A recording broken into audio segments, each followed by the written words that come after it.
Jair Sanches prosseguindo com a nossa série Sofisma. Então, aquele lembrete, né?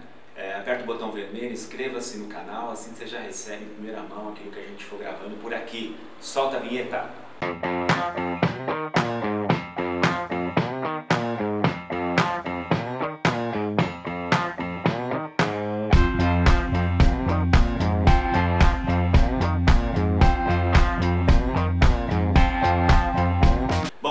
Nosso assunto hoje está em Lucas, no capítulo 4.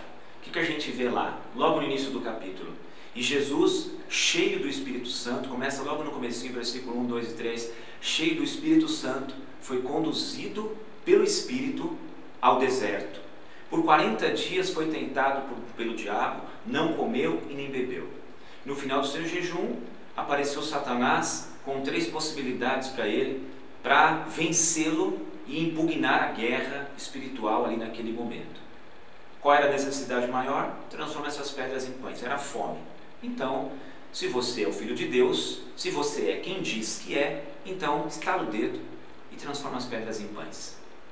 Jesus disse com a palavra de Deus: nem só de pão viverá o homem, mas de toda a palavra que sai da boca de Deus. Satanás, não satisfeito, levou Jesus a um lugar alto e mostrou os reinos desse mundo, a ostentação desse mundo, e diz: olha, tudo isso eu te darei, se você prostrar diante dos meus pés e me adorar. Jesus disse: Satanás, está escrito, somente ao teu Deus adorarás e só a ele prestarás culto. Satanás, ainda não satisfeito, levou Jesus até um lugar alto no templo e disse: olha, está escrito também, que dará ordem aos teus anjos ao teu respeito. Então se joga daqui e pede aos anjos que segure você no ar. Jesus vai responder: não tentarás ao Senhor teu Deus, está escrito. E Satanás se ausentou dele por algum tempo. Bom, essa é a nossa reflexão no sofisma hoje. Primeira coisa, você reparou que quem levou Jesus ao deserto não foi o diabo?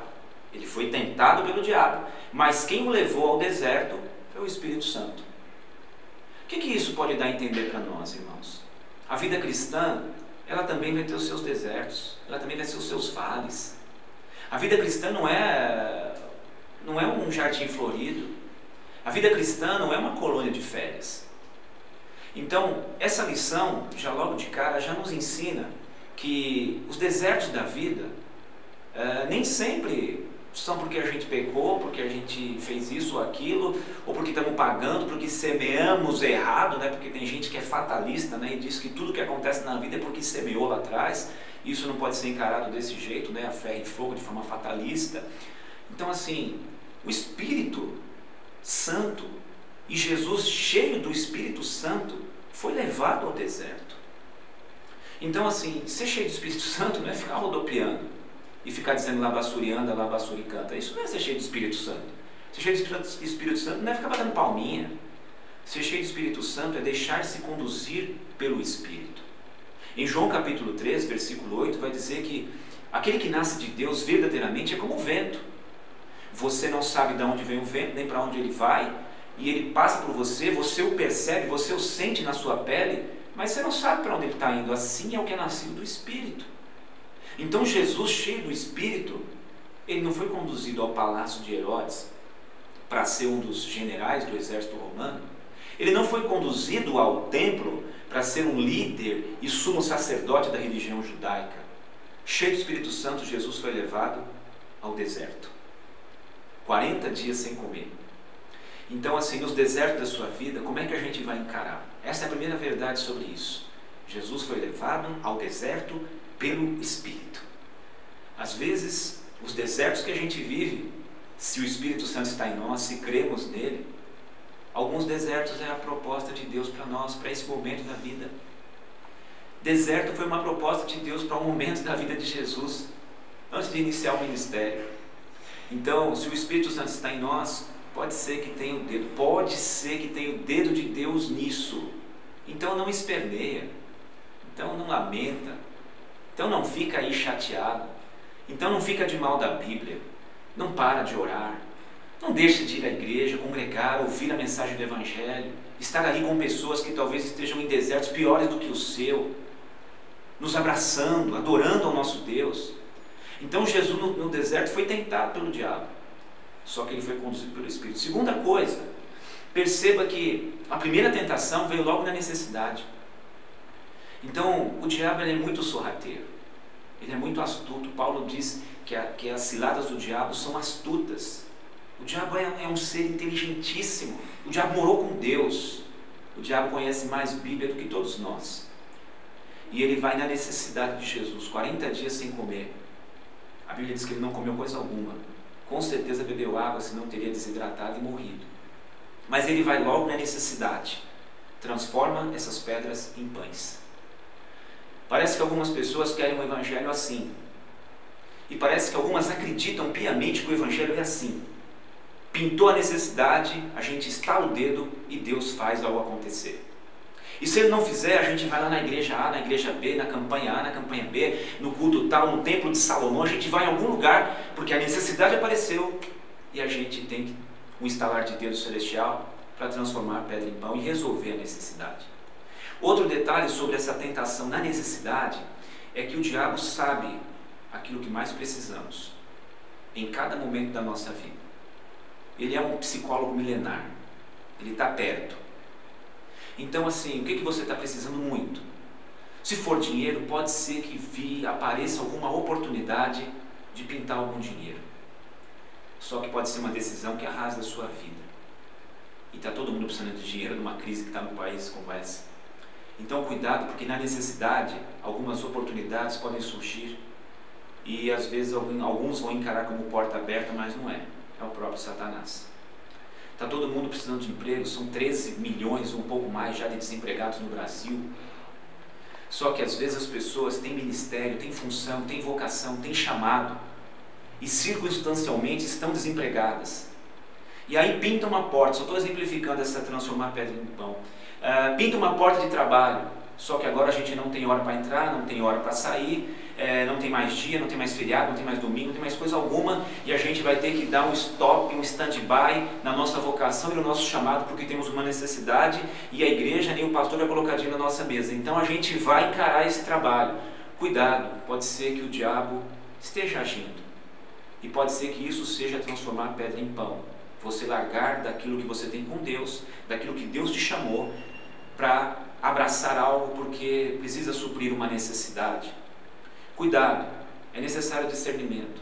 Então toda pessoa que diz assim, pastor, eu já estou um ano desempregado, mas graças a Deus, Deus abriu uma porta, porém, você vai me ver pouco por aqui, porém o meu horário vai ser das 11 da manhã e vou sair 9h30 da noite e a escala vai ser 11/2.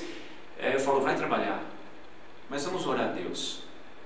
A gente não pode colocar comida na sua mesa, mas vamos orar a Deus para que seja algo momentâneo. Você tem família, você tem casamento, você tem filhos crescendo e você tem um ministério, um chamado. Então, em segundo lugar, cuidado com a necessidade, porque é aí que Satanás, sorrateiramente, ele não vai aparecer de chifre, rabo, capa preta, com uma risada sarcástica, aterrorizante, não, ele vai vir pelas beiradas. Cuidado com transformar pedras em pães. Seu casamento não está indo bem? Às vezes o casamento da gente entra em alguns desertos, em alguns vales. Às vezes os nossos encontros amorosos, né? Ou mais rasgadamente, fazer amor, a gente vai, por algum motivo, não estamos bem, aquela crise e tal, e pintam necessidades. Necessidades sexuais, que eu quero dizer aí de forma direta. Cuidado por transformar pedras em pães, porque essa necessidade pode ser o lugar onde Satanás vai vir para suprir essa necessidade. E isso pode arrasar sua vida, arrasar sua família. Então você homem, você mulher, toda crise, todo casamento tem suas crises. Todo casamento tem os seus desertos e os seus vales. Cuidado com a necessidade. Cuidado. Então, fale com Deus. Procure maneiras de acertar as coisas com o seu cônjuge, para que você não seja tentado. Paulo diz em Coríntios 7, olha, não se apartem um do outro, marido e esposa, a não ser por um período curto de tempo para dedicar ao jejum e à oração, e depois vocês voltem a se ajuntar para que vocês não sejam tentados pelo diabo por causa do desejo incontido.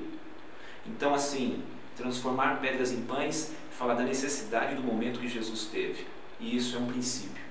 Toda necessidade pode ser a porta aberta para que o diabo venha com a provisão. Cuidado. Então, parece que a gente está sendo levado para o deserto porque estamos sendo provados, parece que estamos no deserto porque semeamos, parece que estamos no deserto porque pecamos, mas assim, como é que a gente encara isso? Jesus encarou com a palavra de Deus. Jesus encarou o momento do deserto com as verdades do Evangelho. Está escrito, disse ele, está escrito. Então, não se aparte da Bíblia Sagrada. Continue com uma vida de oração verdadeira. Continue lendo a palavra de Deus de forma coerente. Como assim? Poxa, você começa um capítulo, de preferência, Novo Testamento, de preferência. Toda a Bíblia é sagrada, toda a Bíblia ela tem revelações fantásticas, mas a igreja vive sobre as realidades da nova aliança, do Novo Testamento, a partir de Jesus. Então assim, Bíblia se lê de trás para frente. Alguém, não, eu vou começar a ler a Bíblia. Aí começa em Gênesis, Êxodo, quando chega em Levítico, desanima. Cerimônia, sangue para todo lado, animal que mata, e manjar, e oferta. Comece a ler de Jesus para frente.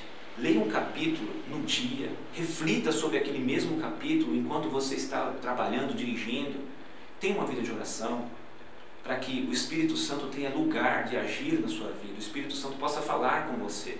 E no meio do deserto, e nos desertos que nós passaremos, que talvez tenha o dedo de Deus neles, a gente vai reagir com a palavra de Deus. Cuidado com as necessidades, cuidado com a ostentação. O diabo poderia realmente, por algum tempo, entregar os reinos para Jesus sem que ele fosse à cruz. Mas Jesus não veio para um reino terreno. Jesus não veio para conquistas terrenas, por favor. Jesus não veio para nos abrir portas enormes e a gente ostentar e dizer, foi Deus que me deu. E a gente adesivar lá o nosso carro de 250 mil reais e colocar lá assim atrás, foi Deus que me deu. Jesus não tem compromisso com lataria, Jesus não tem compromisso com ostentação, embora alguns acreditem que sim. Então assim, cuidado com os reinos desse mundo, porque Satanás tem propostas. Então, em troca de destruir a sua vida espiritual, de destruir a sua família, você pode até enriquecer. Conheço gente que não tinha onde cair morta, se fizesse um enterro ia ter que fazer uma vaquinha para ajudar. Hoje está assim, com muita grana. Vive uma vida de ostentação mesmo. Sabe o que é muita grana? Mas não tem mais família. O ministério que tinha, a vocação que tinha se foi. Seu casamento acabou, mas continua com muita grana. Será que Deus estava nisso? Ou foi, te mostrarei os reinos desse mundo se você se prostrar e me adorar? Então, cuidado com as tentações do deserto, mas entenda uma coisa, quem levou Jesus para lá foi o Espírito Santo. E Jesus reagiu com a palavra, Jesus reagiu com o foco no Pai, com o foco em Deus. Deus te abençoe, até o próximo Sofisma. Tchau, tchau.